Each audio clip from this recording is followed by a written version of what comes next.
Okay, आज हम chapter 8 start करेंगे, जो है हमारे पास टेंसर एनालिसिस। इस चैप्टर में आपके पास हम पहले कर्वीलिनियर कोऑर्डिनेट्स के ऊपर पढ़ चुके हैं और अब हम टेंसर एनालिसिस पे पढ़ेंगे। फ़िज़िक्स के जितने भी लॉज हैं, जितने भी फिज़िकल लॉज होते हैं, वो आपके पास किसी पर्टिकुलर कोऑर्डिनेट सिस्टम के ऊपर डिपेंड नहीं कर रहे होते हैं। मतलब ये कि ये नहीं है कि फ़िज़िक्स के लॉ जो है वो कोऑर्डिनेट सिस्टम के चेंज होने से फ़िज़िक्स के लॉ चेंज हो जाते हैं। फ़िज़िकल लॉज जो हैं वो कोऑर्डिनेट सिस्टम चेंज होने से चेंज नहीं होते।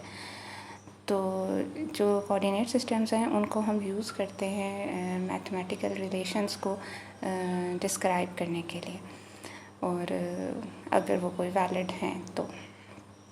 Study of the consequences of this requirement leads to tensor analysis. तो बेसिकली यही बात कि आपके पास जितने भी फिज़िकल लॉज हैं वो कोऑर्डिनेट इंडिपेंडेंट होते हैं। तो इसी ने हमें जो है वो फोर्स किया कि हम टेंसर मतलब एक और जो है वो मैथमेटिकल ब्रांच की तरफ ले गए कि टेंसर एनालिसिस की तरफ, जो कि फ़िज़िक्स के अंदर स्पेशली जनरल रिलेटिविटी के अंदर बहुत ज़्यादा इंपॉर्टेंट है। इसके अलावा differential geometry, mechanics, elasticity, hydrodynamic, electromagnetic theory और बहुत सारी और फील्ड्स हैं साइंस और इंजीनियरिंग की, जिसके अंदर जो है ना इनको हम यूज़ करते हैं। ओके, अब आपके पास क्या है, एन डायमेंशंस का क्या है। 3 डायमेंशंस तो आप पढ़ चुके हुए हैं कि अगर एक पॉइंट है और अगर आप उसे किसी कोऑर्डिनेट सिस्टम में एक्सप्लेन करते हैं तो आप उसके 3 जो है वो कोऑर्डिनेट्स होते हैं, और आपके पास जिनको हम फ्रेम ऑफ रेफरेंस भी कहते हैं कोऑर्डिनेट सिस्टम को। जैसे आपके पास आपने Cartesian, spherical and cylindrical coordinates के बारे में पढ़ लिया है। लेकिन अगर एक पॉइंट एन डायमेंशनल स्पेस में हो, तो जैसे आपके पास 3 डायमेंशनल स्पेस के अंदर किसी पॉइंट के 3 कोऑर्डिनेट्स होते हैं, तो एन डायमेंशनल स्पेस के अंदर उसके एन कोऑर्डिनेट्स होंगे, ठीक है। और जैसे ना यहाँ पे एक्सप्लेन किया लिखा हुआ है x1 x2 so on to xn, और ये जो है इसको हम सुपरस्क्रिप्ट कहते हैं, कि जो ऊपर लिखा हुआ है ये पावर नहीं है, इसकी एक्सपोनेंट पावर नहीं है, एक्स स्क्वायर या एक्स क्यूब इस तरह से पावर नहीं है, ये सुपरस्क्रिप्ट है।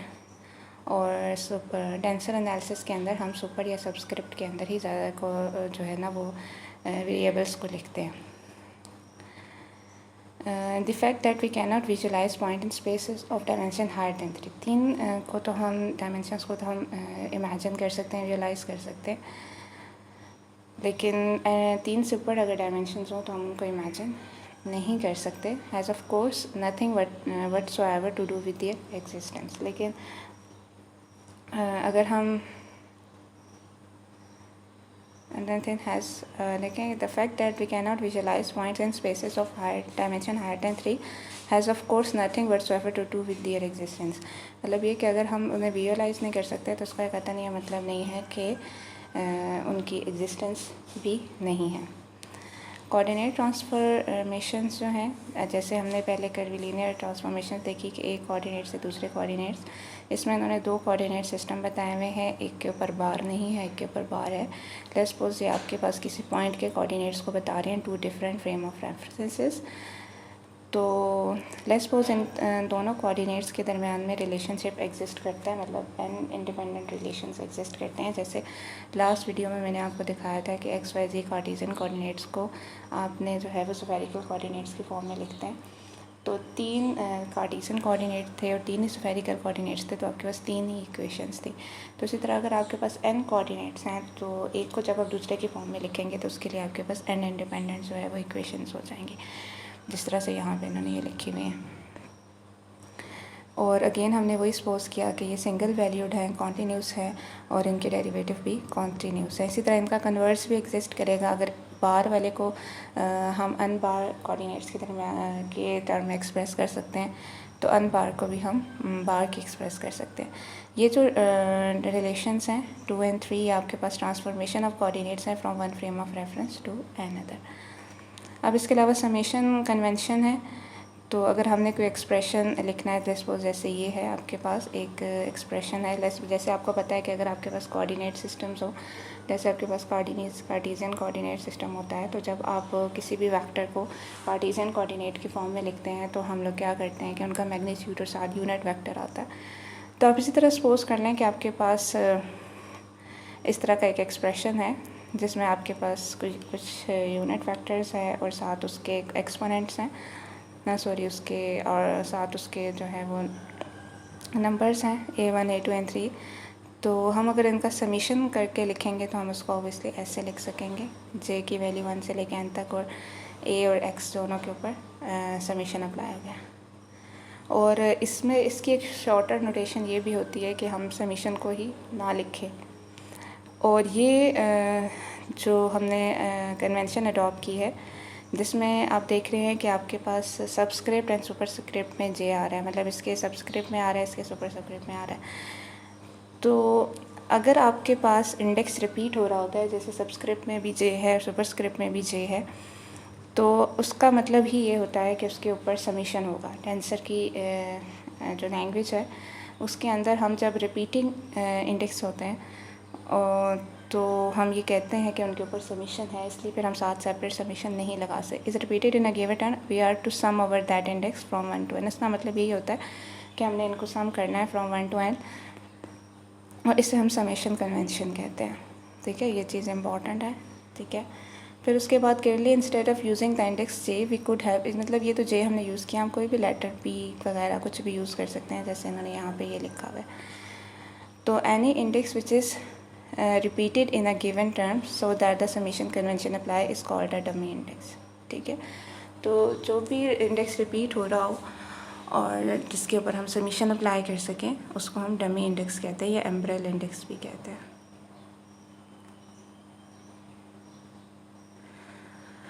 N index occurring only once in a given term इसका फ्री, अगर कोई एक ही दफ़ा आ रहा होता है किसी रिलेशन के अंदर इंडेक्स तो हम उसे फ्री इंडेक्स कहते हैं। और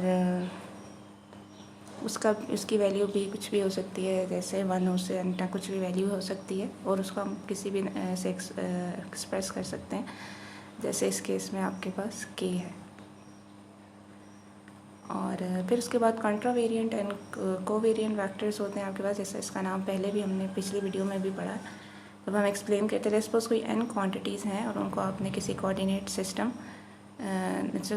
n quantities in the coordinate system, ये आपके पास कोई n क्वांटिटीज़ हैं और ये कोऑर्डिनेट सिस्टम है और वो किसी एक कोऑर्डिनेट सिस्टम में रिलेट कर रही हैं n अदर क्वांटिटीज़ के साथ। ठीक है, और in another coordinate system this. ठीक है, तो इस तरह से वो आपस में रिलेट कर रही हैं। एक कोऑर्डिनेट सिस्टम में वो क्वांटिटीज़ जो हैं वो रिलेट कर रही हैं दूसरे कोऑर्डिनेट सिस्टम के ए प्राइम के साथ। और जैसे ये इसके लिए ट्रांसफॉर्मेशन इक्वेशन लिखी हुई है कि आपके पास जो है वो इस ट्रांसफॉर्मेशन इक्वेशन में अगर आप देखें तो Q जो है वो रिपीटेड इंडेक्स है, तो Q के ऊपर जो है ना वो समीशन होगा। ठीक है, तो आपके पास कॉन्ट्रा वेरिएंट ये सारे जितने भी इंडेक्स हैं जो आपके पास लिखे हुए हैं वो सब सुपरस्क्रिप्ट में लिखे हुए हैं। तो ये आपके पास दूसरा ये कि ये जो रेपिटेशन और ये Q के ऊपर, तो यहाँ पे इन्होंने समीशन लिखा हुआ है, आप इसको यहाँ पे नहीं लिखेंगे क्योंकि ये समीशन कन्वेंशन यूज़ करेंगे हम। तो ये कहलाएंगे, ये जो आपके पास ये आ रहे हैं रिज़ल्ट AP, ये आपके पास A बार P जो आ रहा है ये आपके पास कहलाएगा component of a contravariant vector और contravariant answer of the first rank और first order.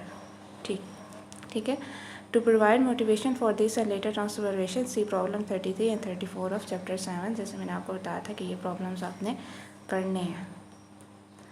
If n quantities this in a coordinate system this are related to another quantities this in another coordinate system by the transformation equation this। दो transformation equations लिखी हुई हैं, एक ये वाली लिखी हुई है और एक ये वाली लिखी हुई है। इस वाली और इस वाली इक्वेशन में फ़र्क ये है कि एक में इंडेक्स सारे जो आपके पास इंडेक्सेस हैं वो सब सुपरस्क्रिप्ट में है पहली वाली में, और दूसरे वाले में सारे सबस्क्रिप्ट में है, नीचे है। तो इनको कहलाएंगे components of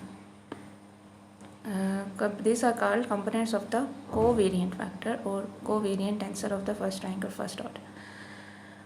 Note that a superscript, जैसे मैंने आपको पहले बताया कि सुपरस्क्रिप्ट यूज़ हो रहा है कॉन्ट्रावेरिएंट कंपोनेंट्स में, मतलब कि सबस्क्रिप्ट यूज़ हो रहा है इंडिकेट करने के लिए कोवेरिएंट कंपोनेंट को।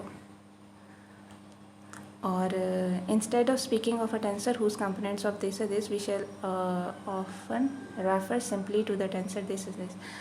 तो हमारे पास जो है ना, हम इसे बजाय ये कि हम ये लिखें instead of speaking tensor whose components are, तो हम सिंपल इसे ये कह देते हैं कि ये हम चाहिए कहने के कि टेंसर जिसके कंपोनेंट ये है, तो हम सिंपली इसको कह देते हैं कि ये टेंसर है ए बी एंड बी में, ताकि कोई कन्फ्यूजन अराइज ना हो।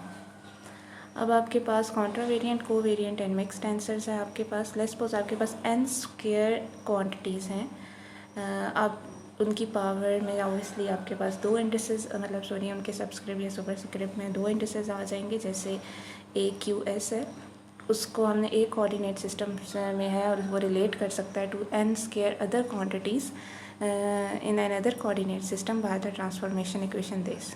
ठीक है, तो अब यहाँ पे डिफरेंस दोनों में क्या है, पहले n क्वांटिटीज़ थी जो कि रिलेट कर रही थी एक कोऑर्डिनेट सिस्टम में, जो कि n अदर क्वांटिटीज़ के साथ रिलेट कर रही थी दूसरे कोऑर्डिनेट सिस्टम के। अब यहाँ पे n स्क्वायर क्वांटिटीज़ हैं, तो उसकी वजह से जो a था, जो पहले ए पी था सिर्फ, अब वो ए क्यू एस हो गया, मतलब उसके दो इंडिसेस आ गए। ठीक है, तो अभी यहाँ पे ये एक इन्होंने रिलेशन बनाया हुआ है। अब इसमें क्यू भी रिपीट हो रहा है, ठीक है, और इसमें एस भी रिपीट हो रहा है। तो इधर समीशन लिखा हुआ है, लेकिन हम आगे कन्वेंशन को अडॉप्ट करते हुए इधर हम उसको स्किप कर देंगे। तो ये जो है वो आपके पास अगेन इसमें इंडिसेस जितने हुए हैं वो सुपर स्क्रिप्ट में आ रहे हैं, तो हम इसे कहेंगे contravariant component of a tensor of a second rank. First rank और सेकंड रैंक मतलब एक इंडेक्स था तो फर्स्ट रैंक था, और अब दो इंडेक्स हैं तो ये आपके पास रैंक 2 हो गया। ठीक है, तो इसी तरह अगर आपके पास n स्क्वायर क्वांटिटीज़, अगर ए क्यू एस जो अब आपके पास सबस्क्रिप्ट में आ गया, अगर वो आपके पास n square quantities of other coordinate system से थ्रू दिस रिलेशन कर रहे हों, तो हम इसे कहेंगे कि ये कोवेरिएंट कंपोनेंट हैं टेंसर के ऑफ अ सेकेंड रैंक। तो इसी तरह आपके पास मिक्स टेंसर्स होते हैं, जिसमें आपके पास बजाय ये कि दोनों सबस्क्रिप्ट में इंडेक्स हों या दोनों सुपरस्क्रिप्ट में इंडेक्स हों, अगर आपके पास एक इंडेक्स सबस्क्रिप्ट में हो और एक सुपरस्क्रिप्ट में हो, तो तब भी वो ऑब्वियसली दो ही इंडेक्स होंगे। तब भी हमारे पास यही कहेंगे हम कि n स्क्वायर क्वांटिटीज़ हैं जो रिलेट कर रही हैं दूसरे कोऑर्डिनेट सिस्टम की n स्क्वायर जो है रिलेशंस रिलेट कर रही हैं n square other quantities of the other coordinate system. तो ये आपके पास कहलाएगा component of a mix tensor of the second rank. ठीक है, तो अब अगला जो इम्पॉर्टेंट चीज़ है वो क्रोनिकल डेल्टा है। क्रोनिकल डेल्टा जो है वो आपके पास इस तरह से आप लिखते हैं, और इसमें आपके पास ये मिक्स टेंसर है जिसका रैंक 2 है, और इसमें ये होता है कि अगर जे और के बराबर हों तो आंसर 1 आता है, अदरवाइज़ आंसर 0 होता है। अब ये 2 तक की हमने बात कर ली। अगर आपके पास एक टेंसर हो जिसका रैंक ग्रेटर दैन 2 हो, उसको भी आप इजीली डिफ़ाइन कर सकते हैं। मिसाल के तौर पे यहाँ पे मैं एक टेंसर लिख रहे हैं जिसका रैंक 5 है, जिसमें आपके पास 3 जो है वो कॉन्ट्रावेरिएंट कंपोनेंट्स हैं, और आपके पास 3 जो है वो ऑर्डर आ रहा है कॉन्ट्रावेरिएंट्स के साथ, और 2 जो है वो कोवेरिएंट से आ रहा है। तो उनको हमने इस तरह से रिलेट कर दिया।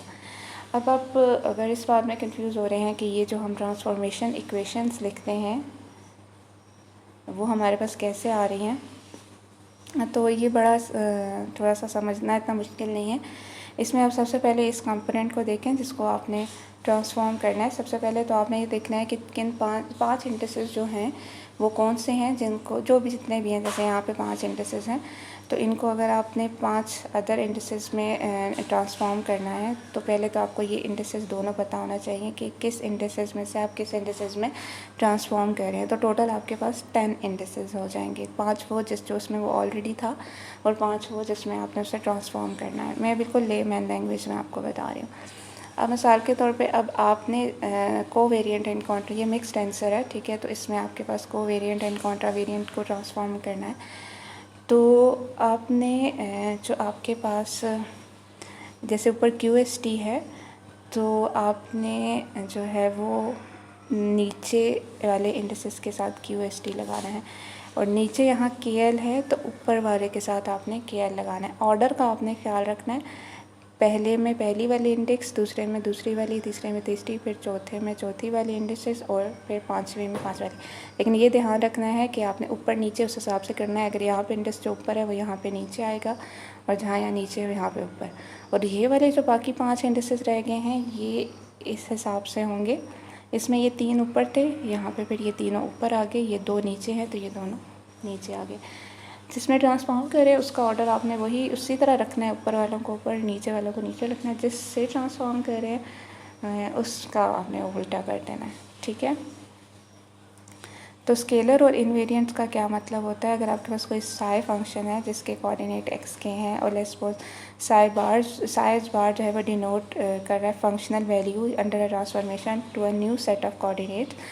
मतलब आपके पास क्या है कि साई एक ऐसा फंक्शन है, function of a coordinate x के, ये फंक्शन है एक्स के का, और फिर साई बार जो है वो आपके पास डिनोट कर रहा है functional value under a transformation to the new set of coordinate. मतलब जब साई को आप एक कोऑर्डिनेट सिस्टम से दूसरे कोऑर्डिनेट सिस्टम में ट्रांसफॉर्म कर रहे हैं, ठीक है। तो अब उसके बाद अगर साई जो है वो इस कॉल्ड स्केलर और invariant with respect to the coordinate transformation, ये स्केलर कहलाएगा या इनवेरिएंट कहलाएगा अगर आपके पास साई और साई बार जो है वो बिल्कुल सेम रहें, ठीक है। तो स्केलर और इनवेरिएंट जो है उसको हम कहते हैं कि वो टेंसर है रैंक 0। अब एक वेक्टर होता है, जब आप उसे एक कोऑर्डिनेट सिस्टम में लिखते हैं फिर उसके बाद जब आप उसे दूसरे कोऑर्डिनेट सिस्टम में लिखते हैं तो ऑब्वियसली उसमें चेंजेस आ जाती हैं। लेकिन अगर आपके पास किसी चीज़ में चेंजेस नहीं आ रही तो हम उसे कहेंगे कि वो स्केलर या इनवेरिएंट है, और उसे हम कहेंगे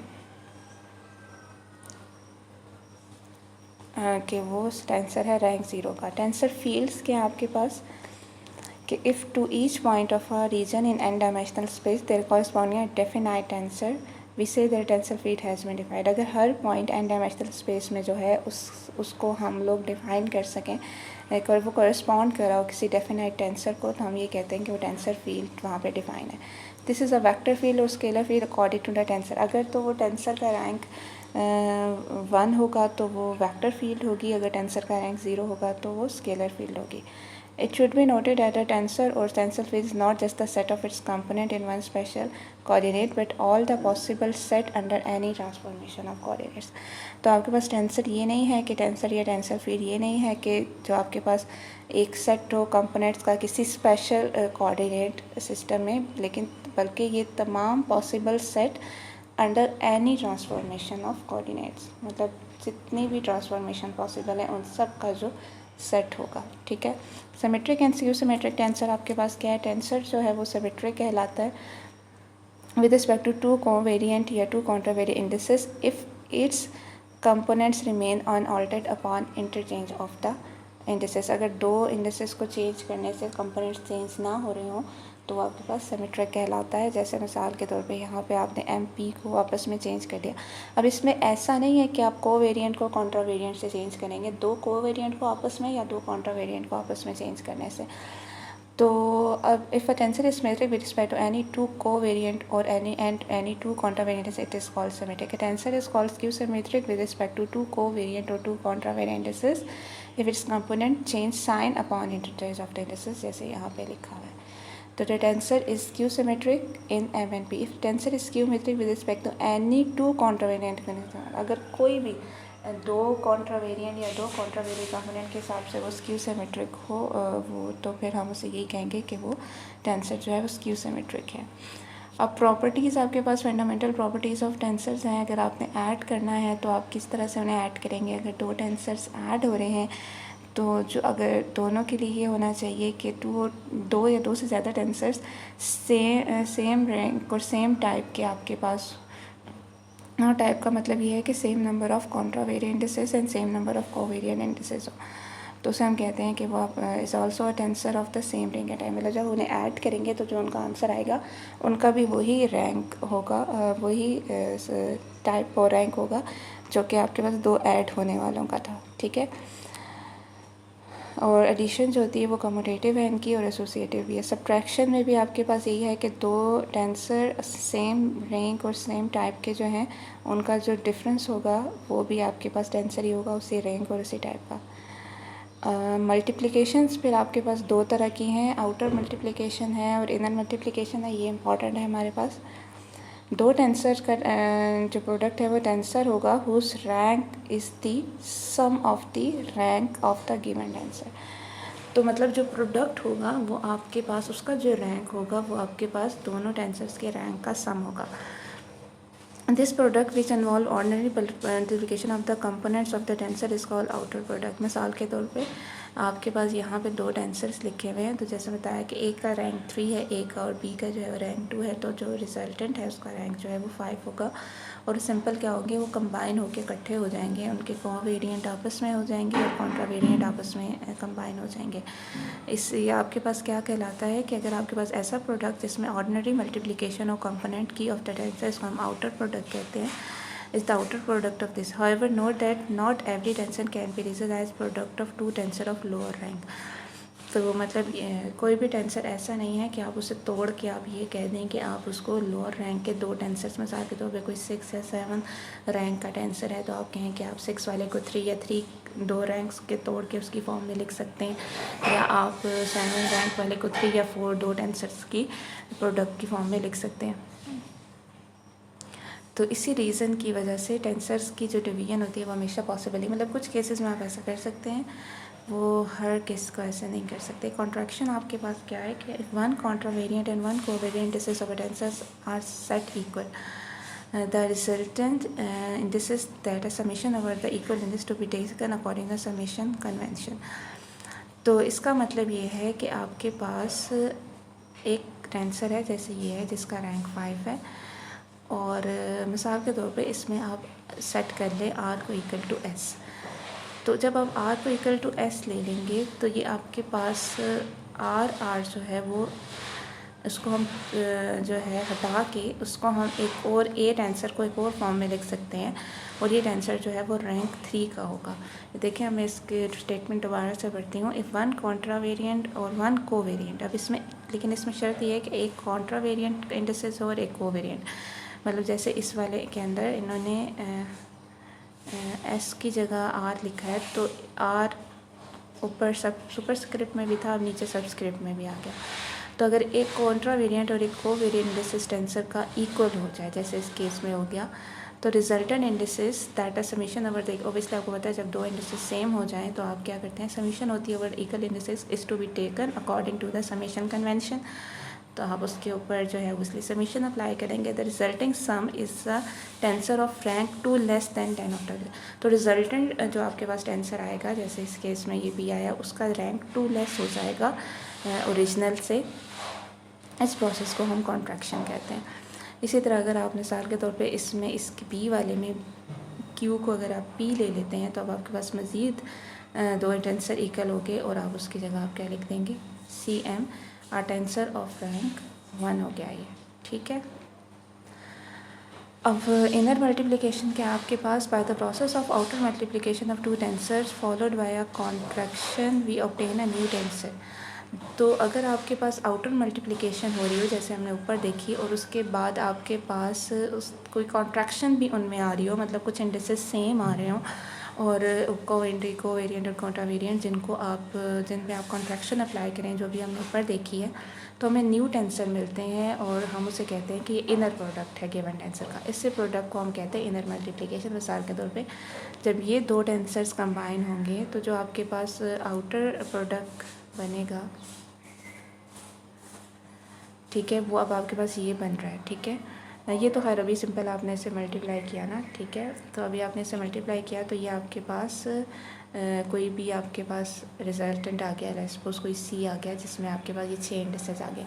अब आप देखें कि अब आपके पास क्या है कि मिसाल के तौर पे आप ये करें कि क्यू जो यहाँ पे डिनोमिनेटर में आ रहा है, सॉरी सबस्क्रिप्ट में आ रहा है, इसको अगर हम आर ले लेते हैं तो अब आपके पास, और अगर आप जो है पी को एस ले लेते हैं ऊपर, तो आपके पास जो है वो ये दो इंडिसेस जो कोवेरिएंट और कॉन्ट्रावेरिएंट इंडिसेस जब बराबर हो जाएंगे तो ये क्या करेंगे, इन पे समीशन अप्लाई होगा और ये कॉन्ट्रैक्ट हो जाएंगे, तो आपके पास टोटल जो है वो 4 रह जाएंगे इंडिसेस, बल्कि 4 भी नहीं रह जाएंगे, 2 रह जाएंगे इंडिसेस, ठीक है।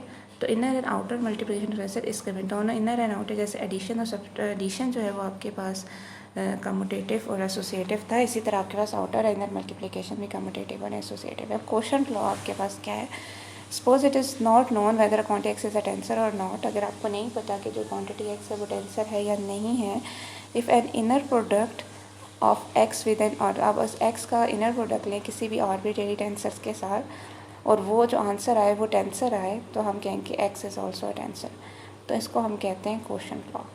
मैट्रिसेस अब आपके पास हैं आगे, वो भी आप देख लें कि a matrix of order m, आपके पास एक मैट्रिक्स है जिसका ऑर्डर m/n है और ये जैसे यहाँ पे आपके पास लिखी हुई है क्वांटिटीज़, इसमें आपके पास एलिमेंट्स हैं जिनको रोज़ एंड कॉलम की फॉर्म में लिखा है हमने। तो हम इनको भी इवन जो है वो एब्रीविएट करके इस तरह से लिख सकते हैं जिसमें p जो है वो आपके पास रो के इंडेक्स को रिप्रेजेंट कर रहा है, q जो है वो कॉलम के इंडेक्सेस को रिप्रेजेंट कर रहा है, p की वैल्यू जो है वो 1 से लेके m तक है और जो q की वैल्यू है वो आपके पास 1 से लेके n तक है। तो the matrix, if the matrix अगर स्क्वायर हो और m और n दोनों बराबर हो जाए तो आपके पास क्या हो जाता है कि the matrix is a square matrix of order m/n और सिंपली m। और अगर m 1 के बराबर हो तो ये रो मैट्रिक्स या रो वेक्टर कहलाता है और अगर n 1 के बराबर हो तो ये कॉलम मैट्रिक्स या कॉलम वेक्टर कहलाता है। Diagonal of the square matrix containing the element is called principal और मेन डायगोनल। तो अगर आपके पास स्क्वायर मैट्रिक्स हो और उसके डायगोनल में कोई एलिमेंट्स हों सिर्फ, तो आप उसे कहेंगे कि वो जो उस डायगोनल के एलिमेंट्स होते हैं उनको कहते हैं प्रिंसिपल या मेन डायगोनल। और अगर स्क्वायर मैट्रिक्स हो उसके एलिमेंट तो प्रिंसिपल डायगोनल के सारे एलिमेंट जो है 1 के बराबर हों और बाकी सारे ज़ीरो हों तो हम एलिमेंट्स तो हम कहते हैं कि यूनिट मैट्रिक्स है और उसे हम आई से डिनोट करते हैं। और नल मैट्रिक्स वो होता है जिसमें आपके पास डायगोनल सारे एलिमेंट्स जो हैं वो ज़ीरो हों तो हम उसे नल मैट्रिक्स कहते हैं। मैट्रिक्स अलजेब्रा आपके पास क्या है, आपके पास एक मैट्रिक्स है जिसको आपने यूँ लिखा है, एक को आपने यूँ लिखा है, हैविंग दी सेम ऑर्डर, दोनों का ऑर्डर आपके पास सेम है अगर, तो ये दोनों तब बराबर होंगे जब आपके पास ये कंडीशन फुलफिल होगी 1 वाली। और सम ऑफ डिफरेंस, सम या डिफरेंस होते हैं दो मैट्रिक्स के, हम उनको ऐसे लिख सकते हैं, ठीक है। और the product p is equal to A P is define only when the number n of a column in a equal to the number of rows in b। ये तो आपको पता है। तो दोनों का प्रोडक्ट बराबर उसी वक्त होगा जब एक के नंबर ऑफ रोज और दूसरे के नंबर ऑफ कॉलम्स के बराबर हो जाएंगे। और फिर आप उनको ऐसे लिख सकते हैं। समेशन कन्वेंशन यूज़ हो सकती है। Matrices whose product is define are called conformable. तो ये आपको पता होना चाहिए, मैट्रिक्स जिसके प्रोडक्ट डिफाइन हो तो हम कन्फॉर्मेबल कहते हैं। Multiplication of matrix general commutative नहीं होती लेकिन एसोसिएटिव लॉ होल्ड करता है। तो इसका मतलब ये हुआ कि matrices then provided the matrices are conformable. Also distribution law भी जो है वो होल्ड करता है। Determinant of the square matrix is denoted by this। आप अगर दो मल्टीप्लाई हो रहे हैं तो उनके जो डिटर्मिनेंट होंगे वो भी, उनका जो रिजल्टेंट मैट्रिक्स का डिटर्मिनेंट होगा वो दोनों के डिटर्मिनेंट को मल्टीप्लाई करके आ रहा है। और अगर इन्वर्स होगा किसी का तो आपको पता है जैसे मैट्रिक्स को उसके इन्वर्स से आप मल्टीप्लाई कर दें तो आपके पास आइडेंटिटी आ जाता है, यूनिट मैट्रिक्स आता है। और नेसेसरी सफिशिएंट कंडीशन जो है आपके पास कि आपके पास इन्वर्स किसी मैट्रिक्स का एग्जिस्ट करेगा कि उसका डिटर्मिनेंट नॉन ज़ीरो, अगर डिटर्मिनेंट ज़ीरो हो तो सिंगल कहलाता है। अगर कोई स्केलर नंबर है जो मल्टीप्लाई हो रहा है मैट्रिक्स के साथ तो उसके तमाम एलिमेंट्स के साथ मल्टीप्लाई होगा। और ट्रांसपोज में आप क्या करते हैं, रोज़ को कॉलम में जो है वो इंटरचेंज कर देते हैं। जैसे यहाँ पे इन्होंने लिखा पी और क्यू को आपस में इन्होंने इंटरचेंज किया। और ट्रांसपोज को आप ऐसे भी लिख सकते हैं। अच्छा ओके, आपके पास अगला है line integral and metric tensor. In rectangular coordinate the differential arc length ds is obtained. आपको पता है डिफरेंशियल आर्क लेंथ को आप ऐसे लिख सकते हैं। But transforming to general convenient coordinate, ये प्रॉब्लम 17 भी आपने करनी है चैप्टर 7 की। This become ds square. अगर आप इसको जो है वो प्रॉब्लम 17 देखें चैप्टर 7 की तो उससे आपको पता चल जाएगा कि हम इसको ऐसे कैसे लिख सकते हैं। और वहाँ पे मैंने बताया भी था। Such spaces are called 3 dimension Euclidean spaces. ऐसे स्पेसेस को हम लोग 3 डायमेंशन यूक्लिडियन स्पेसेस कहते हैं जिसमें हम आपके पास आर्क लेंथ को रेक्टेंगुलर कोऑर्डिनेट डिफरेंशियल जिसमें आपके पास है उसको हम ऑब्टेन करें और ट्रांसफॉर्म करें जनरल कर्वीलिनियर कोऑर्डिनेट में। और जनरलाइजेशन टू n डायमेंशन, अगर अब ये तो 3 डायमेंशनल्स थे, अगर आप n डायमेंशनल करेंगे तो सिंपल आपके पास इंडिसेस है वो n तक रन हो जाएगा। तो we define the line integral ds in the space to be given by quadratic form called the metric form और metric.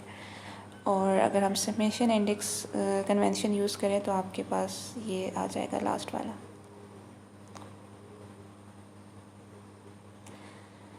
In the special case where there exists the transformation of coordinate from xj to x bar k such that the metric form is transformed into this, तो ये आपके पास जो है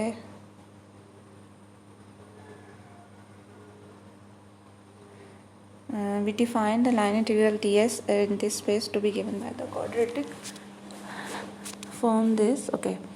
तो अब आपके पास क्या है कि जनरल केस में जब आपके पास जो है there exist a transformation of coordinate from x j to x bar k such that a metric form is transform into this, मतलब जो एक फॉर्म थी आपने उसको दूसरी फॉर्म में ट्रांसफॉर्म कर दिया, then the space is called n dimensional Euclidean space.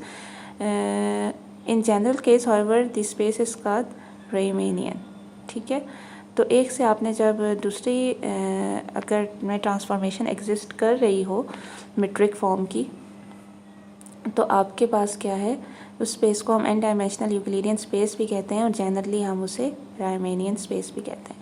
The quantity g P q are the component of the covariant tensor of rank 2 called the metric tensor और fundamental tensors. We can and always will choose the tensor to be symmetric, see problem 29। तो आपके पास जो quantity g P Q है इसको हम क्या कहते हैं, ये कंपोनेंट है आपके पास कोवेरिएंट टेंसर ऑफ रैंक 2 और कॉल्ड द मीट्रिक, ये मीट्रिक टेंसर है या इसे फंडामेंटल टेंसर भी कहते हैं।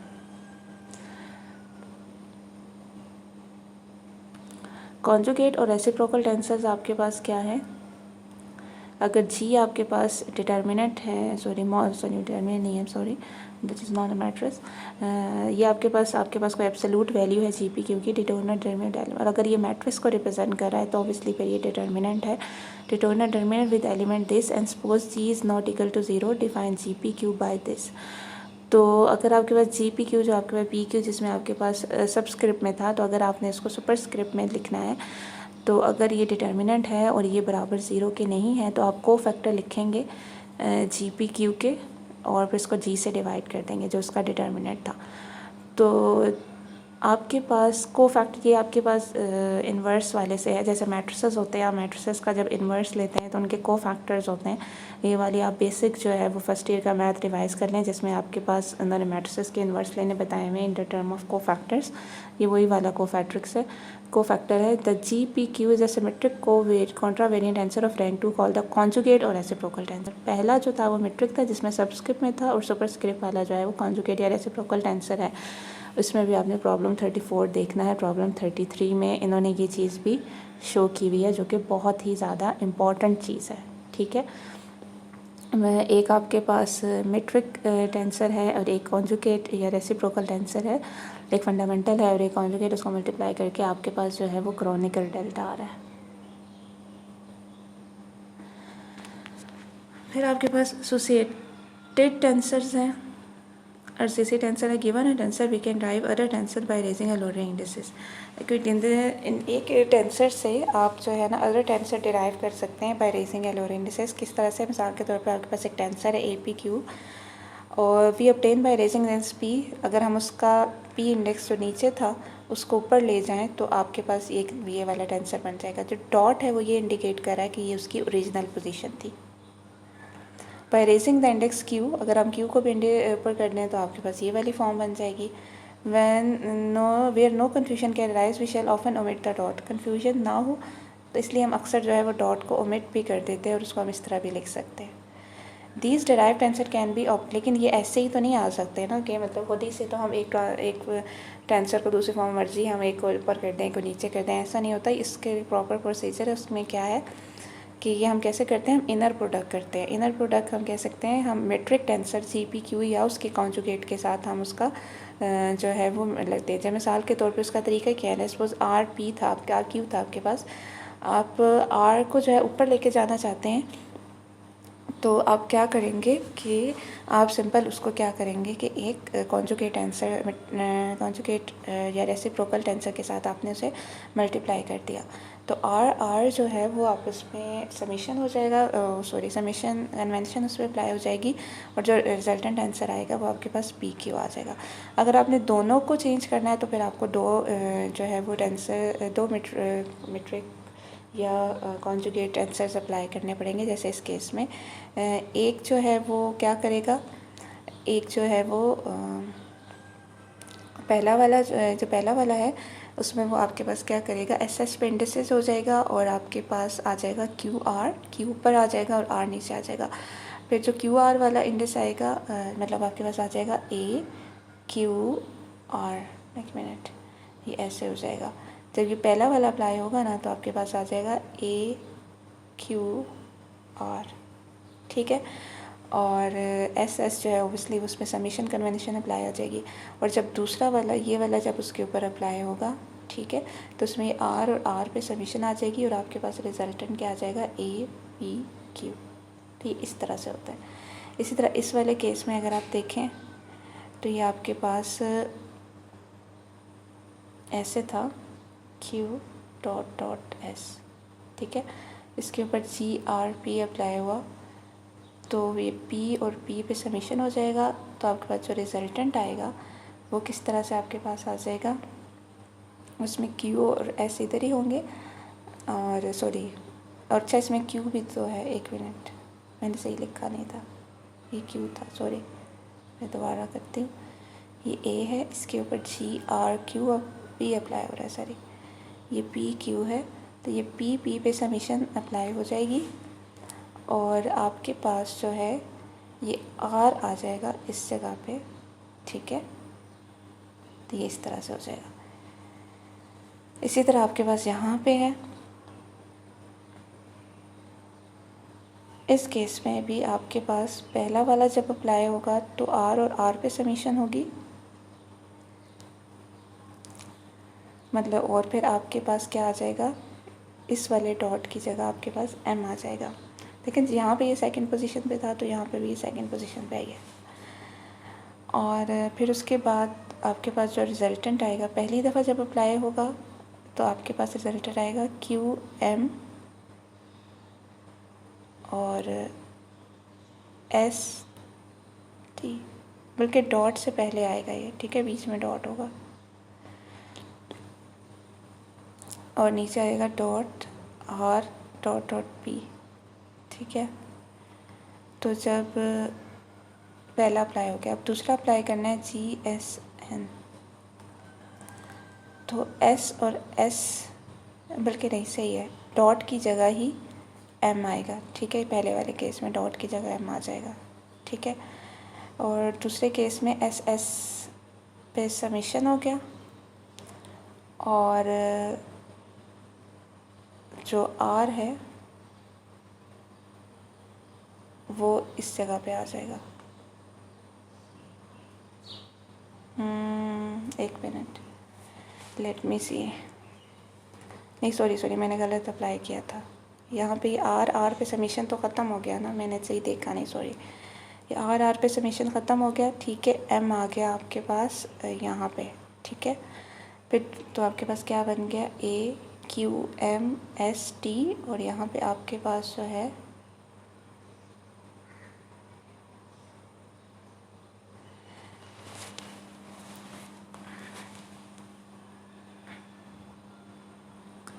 देखिए ए, पहले मैं सारा लिखती हूँ, q s t dot r dot dot p, g r M,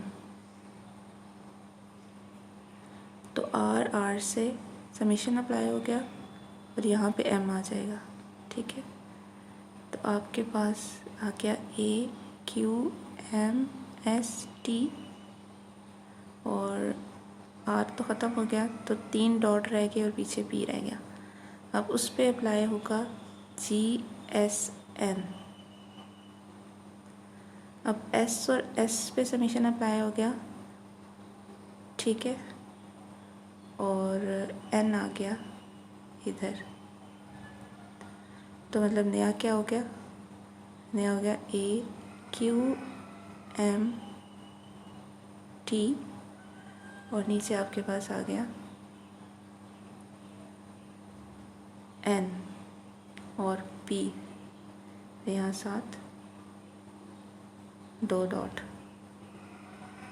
ठीक है। अब उस पर अप्लाई होगा GPK, P से हो गया और आपके पास आ गया K, ठीक है। तो टोटल इंडिसेस तो सेम रहने चाहिए, ऊपर 4 थे पहले और नीचे 5 थे, मतलब डॉट्स थे ना। उसका मतलब ये होता है कि डॉट्स का मतलब तो खैर ये होता है कि आपके पास जो है वो जगह रिप्लेस हुई हुई है, ठीक है। इसका मतलब है कि यहाँ डॉट, पहले Q यहाँ था, यहाँ गया है, और S और T इन 2 डॉट्स की जगह थे, ये यहाँ गए हैं, और R ऊपर था वो नीचे आया है, ठीक है। इंडिसेस तो टोटल आपके पास जो है वो 5 हैं और आउटपुट में भी टोटल इंडिसेस जो है वो आपके पास 5 ही हैं। लेकिन यहाँ पे अब बात ये है कि जो ट्रांसफॉर्मेशन अप्लाई हुई है वो किस तरह से अप्लाई हुई है कि पहली जब GRM अप्लाई हुआ है उसने R को ख़त्म करके और M कर दिया ऊपर, ठीक है। तो यहाँ पे अगर आप देखें, जैसे इस केस में था, या चलिए मैं इस केस को लेती हूँ, पहले वाला सिंपल वाले, ताकि आपको समझने आसानी हो।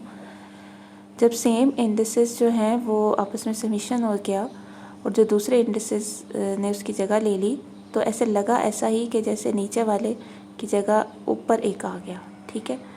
तो यही कॉन्सेप्ट, और नीचे वाले की जगह फिर क्या आ गया, डॉट आ गया।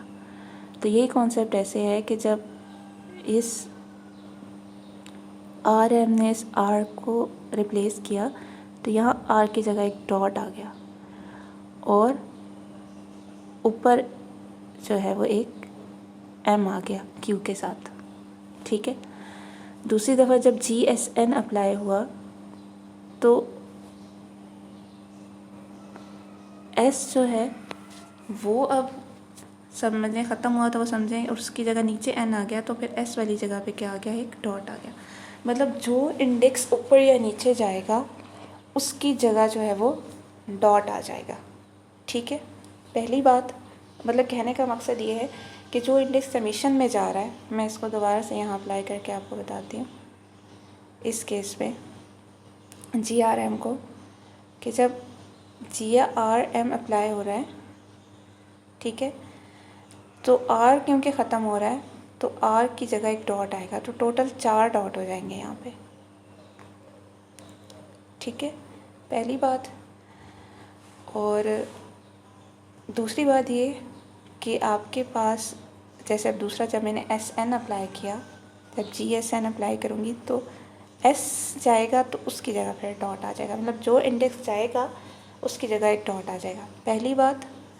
और दूसरी बात ये कि डॉट के साथ क्या होगा, चलिए ये तो समझ आ गया कि जो इंडेक्स जा रहा है ऊपर, वो जो ख़त्म हो रहा है इंडेक्स, वो उसकी जगह एक डॉट आएगा, लेकिन डॉट अगर कहीं है तो उसकी जगह क्या होगा। तो बेसिकली आपके पास जैसे इस केस में है, इस चीज़ को हम देखते हैं। यहाँ पे क्या हुआ, जब ये अप्लाई हुआ Q, ठीक है, Q जो है वो कैंसिल हुए और आपके पास जो है एक R आ गया। अब R जो है वो इस जगह है,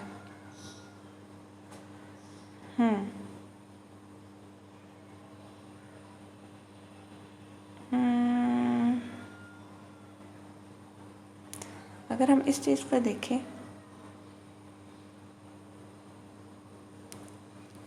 R जो है वो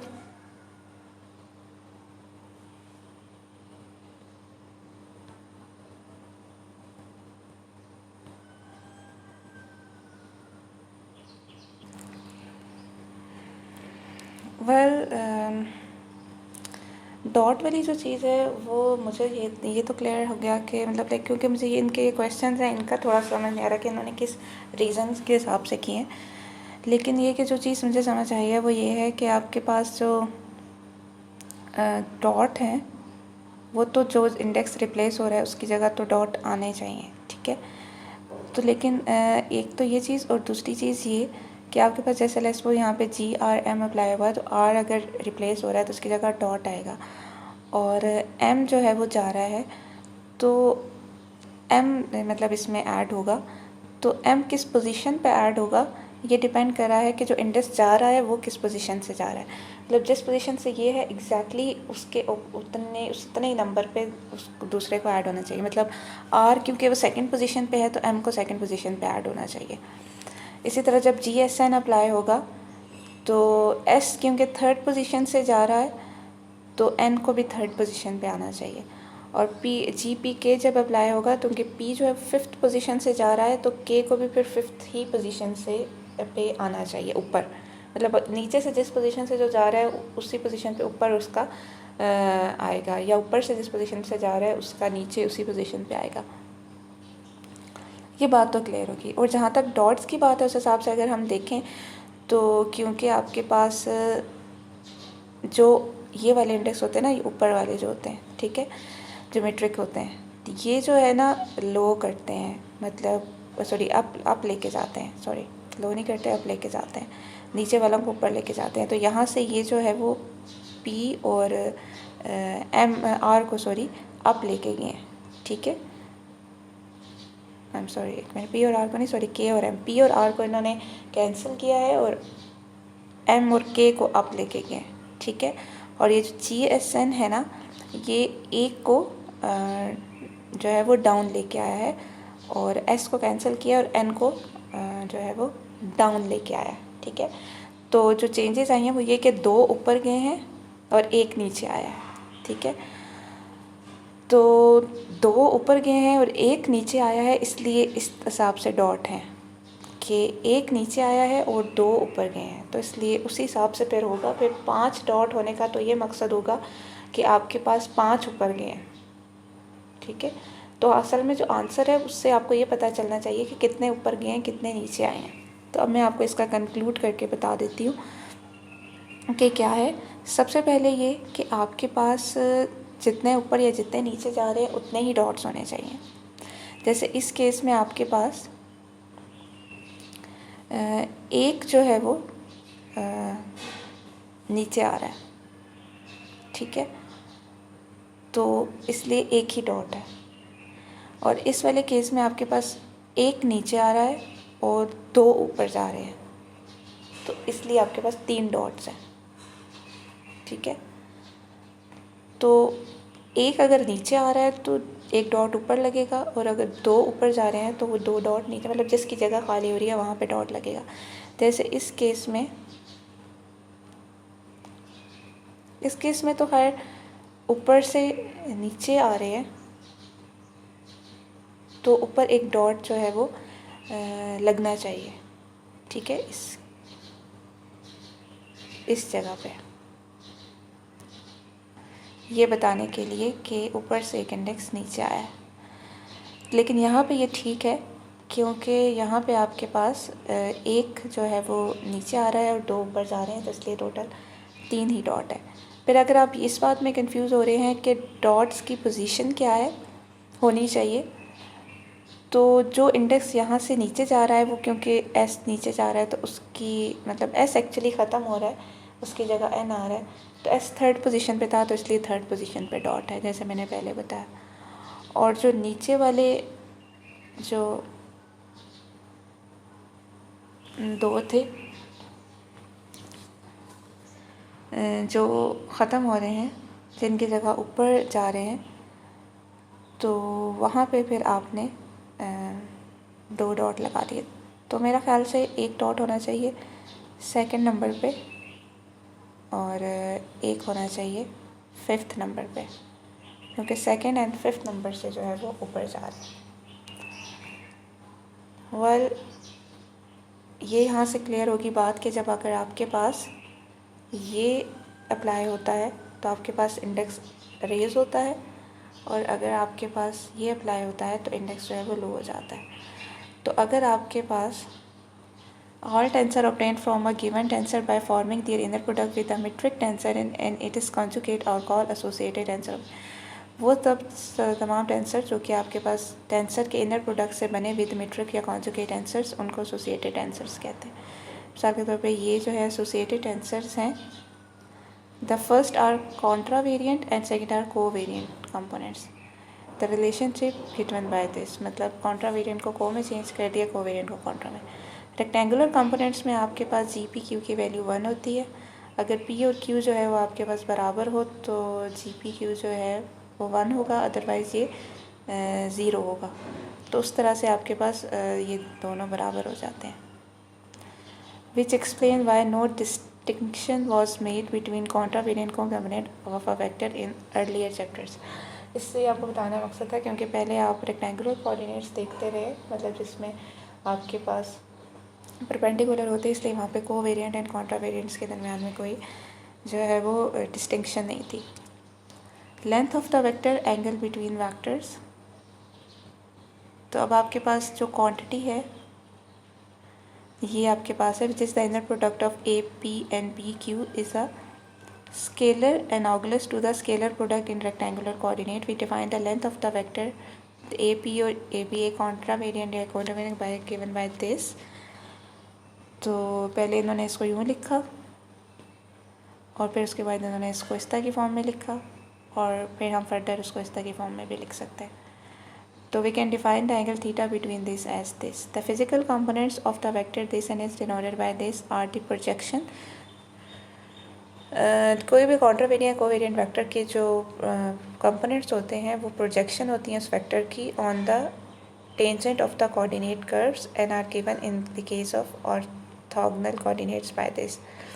तो ये सिंपल आपके पास क्या है, projection of the vector on the tangents to the coordinate curves. तो कोऑर्डिनेट कर्व्स है उस पर जो टेंजेंट बन रहा है उस पर जो इनकी प्रोजेक्शंस होती हैं वेक्टर की, वो उसके कंपोनेंट्स बताते हैं।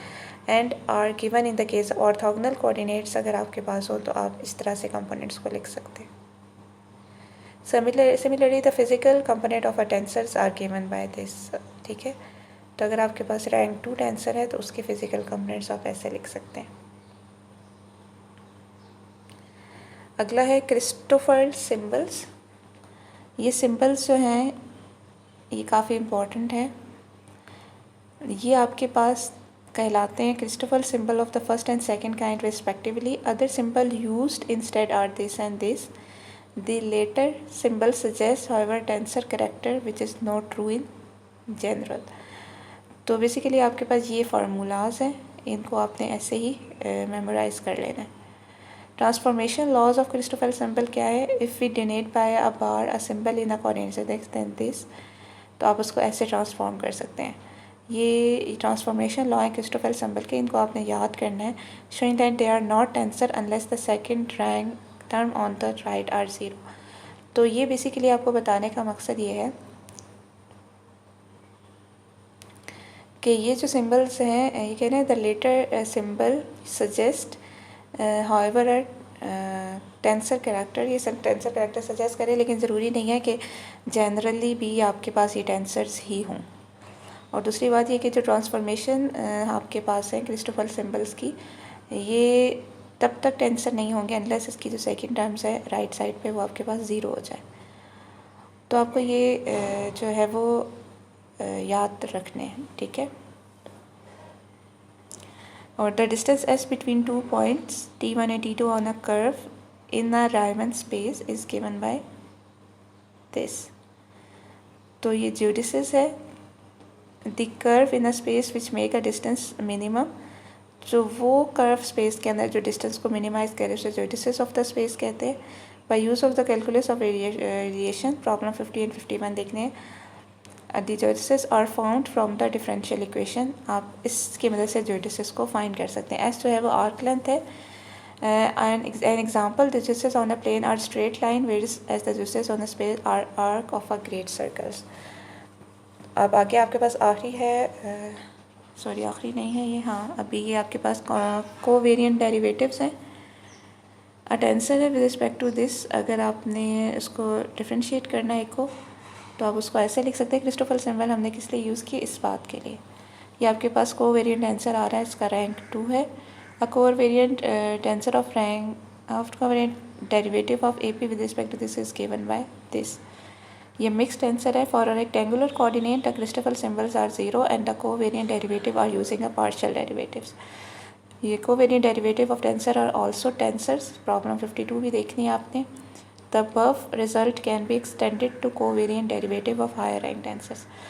तो ये आपके पास हायर रैंक तक भी आप इसको लेके जा सकते हैं। The rules of covariant differentiation of sum and product of tensor are the same as those for ordinary differentiation. In performing the differentiation, the tensors this and this may be treated as constants since their covariant derivatives are 0. ये जहाँ पे भी आपके पास आएंगे इनके derivative 0 होंगे। आप problem 54 भी देख लें। Since covariant derivative express rate of change of physical quantities independent of any frame of reference. और आगे आपके पास जो लास्ट टॉपिक, लास्ट भी नहीं है बल्कि आपके पास लास्ट इसके बाद आएगा, परम्यूटेशन सिंबल्स एंड टेंसर्स। ये बहुत ज़्यादा इंपॉर्टेंट है। आपके पास APQR है, रिलेशन है आपके पास। इसमें उन्होंने बताया है कि ये E1 2 3 E2 3 1, इसमें आपने एक साइक्लिक ऑर्डर में इनको इंटरचेंज किया है। ये 1 के बराबर है और ये -1 के बराबर है। ये चीज़ आपने जहन में रखनी है। परम्यूटेशन सिंबल्स एंड टेंसर्स ये जो है आपके पास E1 2 3, ये आपके पास एक साइकिल अगर आप बना लें जैसे 1 2 3, तो 1 2 3 है, 3 2 1 और 3 1 2। इनके लिए ये 1 होगा और बाकी अगर आप 2 1 3 या 1 3 2 या 3 2 1 लेंगे तो उसके लिए -1 होगा। और ये 0 कब होगा, if 2 or more indices are equal, दोनों के लिए। ठीक है। The symbols are called permutation symbols in 3 dimensional space. तो फर्दर लेट अस डिफाइन, ये इन्होंने एक चीज़ डिफाइन की है। ये इसमें आपके पास एक ये चीज़ और एक ये चीज़, ये आपके पास हैं कोवेरिएंट और काउंटर वेरिएंट टेंसर्स हैं रिस्पेक्टिवली, और ये कहते हैं परम्यूटेशन टेंशन्स इन 3 डायमेंशनल स्पेस। इनकी जनरलाइजेशन हायर डायमेंशन में भी पॉसिबल है।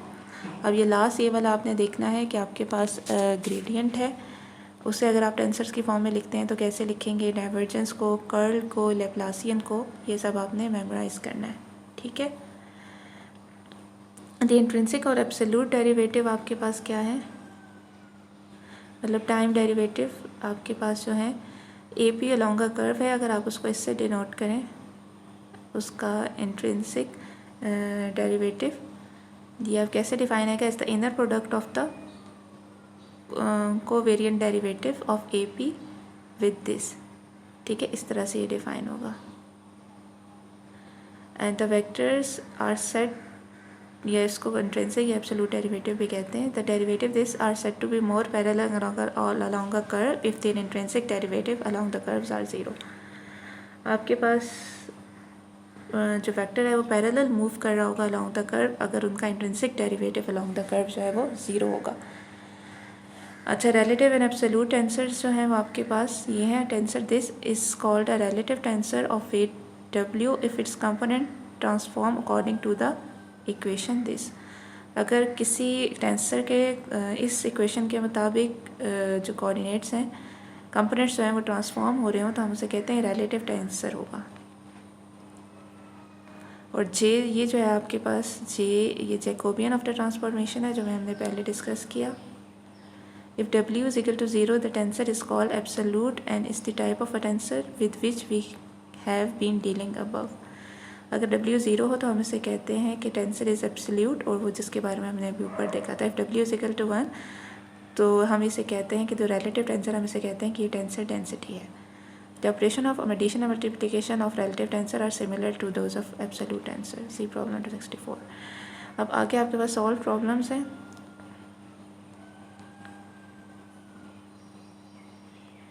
ये आपने प्रैक्टिस करने हैं सारे।